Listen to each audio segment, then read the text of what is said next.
Hey, we're in Psalm 41. It's Thursday. Hope your week is going well. And I am excited to nearly finish this psalm today, tomorrow, and we'll be moving on next week. So join me there.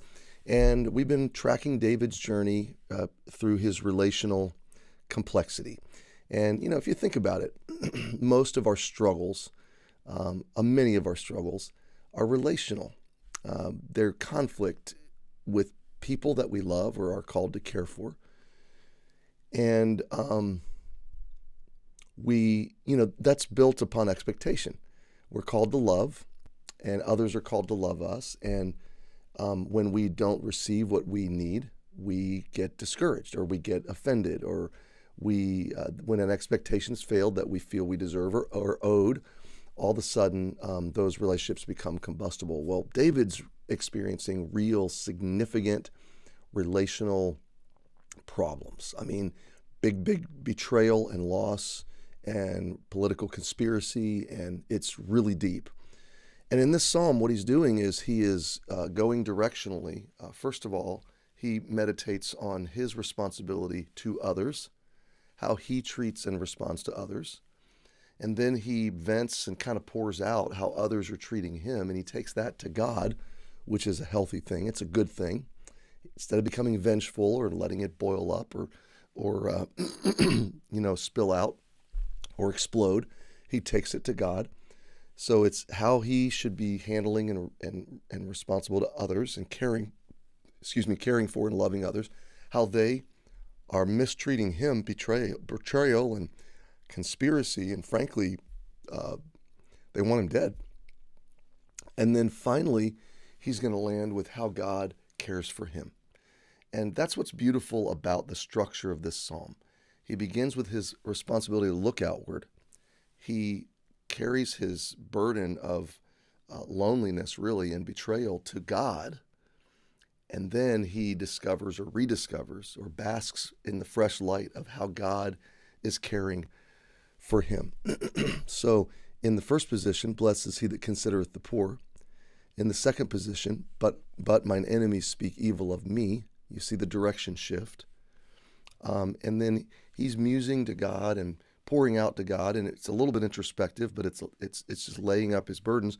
But then verse 10, but thou, O Lord, direction shift. Now he's looking up, okay? And he's asking God for mercy. We talked about that yesterday, to raise him up that he may requite, that there might be justice, okay? Verse 11 is where we pick it up today. Now this is a very good verse. By this I know that thou favorest me. Now I want you to think about this. I know. David had a confidence. He had a core confidence that grounded him no matter what other people were saying about him, no matter what other people, how they were viewing him, how they were spinning the narrative, how they were conspiring against him. And again, we're talking about significant betrayal up close. These are people that sat at his table, ate his bread. They were in close proximity to him, dear friends, and they were lifting up their heel against him. They're trying to overthrow him. Treasonous, adversarial, betrayal. It goes deep. It cuts deep. David's wounded. But he's established in a core confidence. Okay, by this I know. So what does he know? What is he grounded in? What is he standing on? That thou favorest me. Okay, so he is standing on the favor of God. And what I want you to think about is the value of that favor in contrast to the disfavor of other people. Okay, so he is experiencing the favor of God up against the disfavor of others. And what happens? Well, when you're looking only at the disfavor of others, it looms large and it's incredibly discouraging, okay? But when you put that up against the favor of God, all of a sudden the disfavor of others is placed in its proper perspective. It's relatively powerless over you. It has the power that you give it or that I give it. And if you're like me, you give it way too much power. But when you go back to the favor of God, you rest in that, and you can release the power of the disfavor of others. And that's a significant shift in your spirit. When you are living out of the favor of God, rather than dwelling in the disfavor of others. Okay, so that's a huge principle. But here's what I want you to catch. How did David know that he was experiencing God's favor? And how does that even make sense? Because he's been betrayed and people want him dead. They're celebrating his disease. They want, they're like, he's almost gone. How could that be the favor of God? And how could anybody experiencing that say, wow, this is the favor of God? Well, here's how. He says, because thou upholdest me in mine, verse 11, because mine enemy doth not triumph over me. Okay, so he's not saying, God, I know you favored me because you defeated my enemies. He's not saying, God, I know you favor me because you removed the trial and life is good now. He's not saying I'm not carrying any burden. No, he's saying, I know you favor me because they're not winning over me. So I want you to muse for a minute on the fact that God's letting him walk through the betrayal when we think deliverance would be, the end of the betrayal, justice, vengeance, whatever.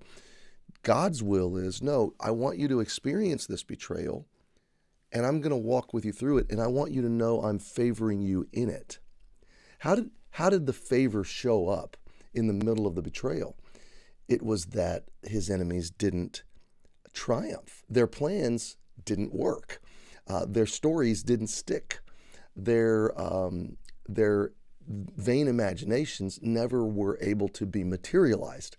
Now, I don't know if you have ever experienced significant betrayal or slander or false accusation, and then if you have ever just trusted God in it instead of taking matters into your own hands and fighting fire with fire, just in returning the same false accusations, the same slander, it's getting into the mud with it. God has this way, my friend, of turning the story. And it's almost like the fist they were hitting you with rebounds back and they slap themselves. It's almost like the boomerang they were throwing at you circles back and whacks them. God has this way of making the plan of enemies recoil in a way that you had nothing to do with. You could have never articulated or architect. You could never have manipulated the circumstances to be that way. And your enemy almost looks at it like you did it on purpose, and they get more angry at you. But God has this way of writing the narrative, correcting the narrative, vindicating the people that just choose to do the right thing. Okay, David is going to his God and reasoning himself forward to do the right thing. So I'm going to leave it there today because these are some powerful thoughts, okay? I know, that's confidence. That's a strong, deep confidence. You favor me. God's favor trumps all disfavor. How do you know you're favored? Because your enemy's bad will is not winning over you. It's become relatively powerless in your life. So happy Thursday, and we'll see you tomorrow.